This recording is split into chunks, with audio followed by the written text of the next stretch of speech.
Welcome to కథ and current YouTube channel. ఈరోజు మనం మాట్లాడబోయే విషయం 1000 సంవత్సరాల చరిత్ర కలిగిన రహస్యాలతో నిండిన బృహదీశ్వర ఆలయం గురించి. ఈ ఆలయం తమిళనాడు రాష్ట్రంలోని తంజావూరు అనే ప్రదేశంలో ఉంది. ఇది ఒక మహాశక్తివంతమైన శివాలయం, చోళుల ఘనతకు ప్రతీకగా నిలుస్తుంది. ఈ ఆలయాన్ని చోళ మహారాజు రాజరాజ చోళుడు క్రీస్తు శకం 1010 సంవత్సరంలో నిర్మించాడు. అంటే ఇది ఇప్పటికీ 1000 సంవత్సరాల చరిత్ర కలిగి ఉంది. ఇది కేవలం దేవాలయం కాదు, ఒక శిల్పకళ, శాస్త్ర విజ్ఞాన, ఆధ్యాత్మిక చిహ్నం. ఈ ఆలయ గోపురం దాదాపు 216 అడుగుల ఎత్తులో ఉంది. చరిత్రకారుల కథనం ప్రకారం ఒక స్లోప్ను 6 కిలోమీటర్ల వరకు నిర్మించి ఆ మార్గం ద్వారా శిలను పైకి ఎక్కించినట్టు చెబుతారు. కానీ ఇది నిజంగా సాధ్యమా? అప్పుడు ఎలాంటి మిషనరీ లేకుండా, ఏ టెక్నాలజీ లేకుండా ఎలా సాధ్యమైంది? గోపురానికి సంబంధించి మరో ఆశ్చర్యాన్ని కలిగించే విషయం ఏంటి అంటే, బృహదీశ్వర ఆలయం నీడ నేలపై పడదని చెబుతున్నారు. ఇది ఎలా సాధ్యం?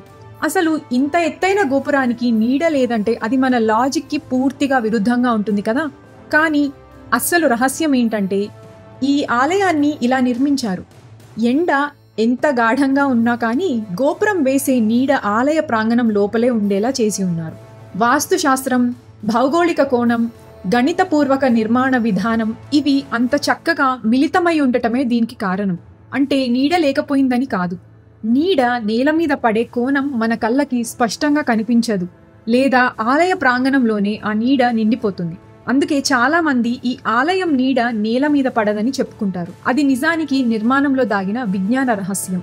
గర్భగుడిలో మీరు నడిచేటప్పుడు మీ అడుగుల శబ్దం మాయమవుతుంది. ఈ ఆలయం లోపల మీరు ఎంత శబ్దంగా మాట్లాడినా మీ స్వరం మృదువుగా మారుతుంది. ఇది శబ్ద తరంగాల వ్యాప్తిని నిరోధించేలా నిర్మించిన సాంకేతికతకు నిదర్శనం. అంతేకాదు, శివలింగం చుట్టూ గాలి బాగానే తిరుగుతుంది. సరిగ్గా వాయువు ప్రసరణ ఎలా ఉండాలో అద్భుతంగా ప్లాన్ చేశారు. శబ్ద తరంగాల ప్రతిధ్వనిని చక్కగా పరికించి నిల్ సౌండ్ ఫినామినన్ ను సాధించారు. ఇది ఇప్పటికీ ఒక ఇంజనీరింగ్ మిస్టరీగానే నిలిచి ఉంది.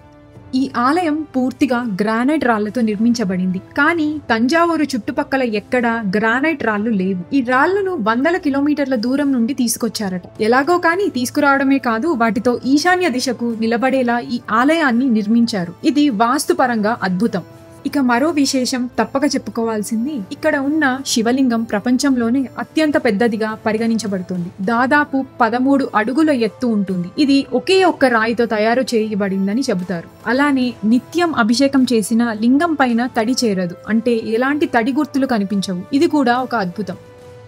ఈ ఆలయానికి సంబంధించి మరొక మిస్టరీ ఏంటి అంటే, రాజరాజ చోళుడి గూఢ రహస్య సమాధి ఇక్కడే ఉందని అంటారు. ఆయన శవాన్ని ఈ ఆలయం అడుగున